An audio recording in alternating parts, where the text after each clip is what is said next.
नमस्कार दोस्तों, the Roseau news पर आपका एक बार फिर से स्वागत है। आज की इस खास रिपोर्ट में बात एक ऐसे शख्स की जिसने आईआईटी जैसी बड़ी संस्था से पढ़ाई की, विदेश में शानदार नौकरी, लेकिन फिर सब कुछ छोड़कर अध्यात्म का रास्ता चुन लिया और अब वही शख्स अपनी शादी को लेकर एक बार फिर चर्चा में आ गया है।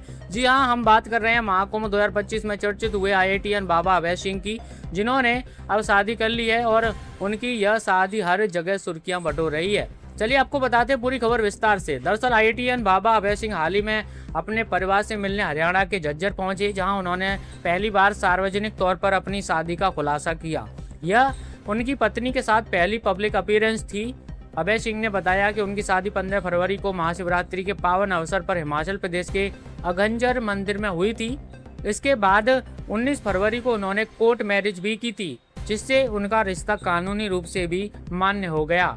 अब बात करते हैं उनकी पत्नी की। अभय सिंह की पत्नी का नाम प्रतिका है और खास बात यह है कि वो एक इंजीनियर हैं। प्रतिका कर्नाटक की रहने वाली हैं, यानी यह एक ऐसी जोड़ी है जहां दोनों ही तकनीकी शिक्षा से जुड़े रहे, लेकिन अब दोनों ने मिलकर अध्यात्म का रास्ता चुन लिया। शादी के बाद यह कपल फिलहाल हिमाचल प्रदेश के धर्मशाला में रह रहा है, शांत पहाड़ों के बीच एक सादा और आध्यात्मिक जीवन जीते हुए। दोनों अपने नए सफर की शुरुआत कर चुके हैं। अभय सिंह ने बातचीत में बताया कि उनकी पत्नी ने ही उन्हें इस रास्ते पर आगे बढ़ने के लिए प्रेरित किया। दोनों का कहना है कि वे अपनी जिंदगी से बेहद खुश हैं और अपने इस फैसले को लेकर पूरी तरह संतुष्ट हैं। अब जरा पीछे चलते हैं और समझते हैं कि आखिर अभय सिंह का सफर कैसा रहा। हरियाणा के झज्जर जिले के सासरौली गांव में जन्मे अभय सिंह ने अपने शुरुआती पढ़ाई वहीं से की। इसके बाद उन्होंने आईआईटी में दाखिला लेने के लिए दिल्ली में तैयारी की और कड़ी मेहनत के बाद आईआईटी बॉम्बे में एयर स्पेस इंजीनियरिंग में एडमिशन हासिल किया। आईआईटी से पढ़ाई पूरी करने के बाद अभय सिंह को कनाडा में एक एयरप्लेन निर्माण कंपनी में नौकरी मिली। एक शानदार करियर, अच्छी सैलरी और विदेश में जीवन, सब कुछ उनके पास था। लेकिन फिर आया कोरोना काल। लॉकडाउन के दौरान अभय सिंह कनाडा में ही फंस गए। इसी दौरान उन्होंने जीवन को लेकर गहराई से सोचना शुरू किया। जब हालात सामान्य हुए तो वे घर वापस लौट आए और यहीं से उनके जीवन ने एक नया मोड़ ले लिया। भारत लौटने के बाद अभय सिंह का झुकाव अध्यात्म की ओर बढ़ने लगा। उन्होंने साधु जीवन अपनाया और धीरे धीरे लोगों के बीच आईआईटीएन बाबा के नाम से पहचाने जाने लगे। साल 2025 में प्रयागराज महाकुंभ के दौरान जब वो साधु के रूप में नजर आए तो उनकी कहानी ने सबका ध्यान खींचा। सोशल मीडिया पर उनके वीडियो तेजी से वायरल हुए और देखते ही देखते वो एक चर्चित चेहरा बन गए। हालांकि इस दौरान उनका परिवार उनके संपर्क में नहीं कर पा रहा था। कई कोशिशों के बावजूद परिवार को उनके बारे में ज्यादा जानकारी नहीं मिल रही थी। लेकिन अब शादी के बाद अभय सिंह एक बार फिर अपने परिवार के पास पहुंचे और इस बार उनके साथ उनकी पत्नी भी मौजूद थी। अभय सिंह ने साफ कहा कि उन्होंने अपनी शादी को कभी छिपाया नहीं। उनके मुताबिक हमने अपने रिश्ते को खुलकर स्वीकार किया है, इसमें छुपाने जैसा कुछ भी नहीं है।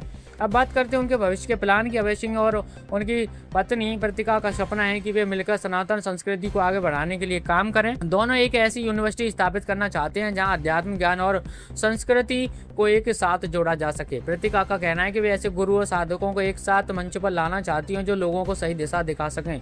यानी यह सिर्फ एक शादी नहीं है, बल्कि एक सोच, एक मिशन और एक लक्ष्य की शुरुआत है। अभय सिंह अब एक संतुलित जीवन जीना चाहते हैं। उनका कहना है कि वे ऐसा जीवन चाहते हैं जिसमें अध्यात्म भी हो, परिवार भी हो, समाज के लिए कुछ करने का उद्देश्य भी।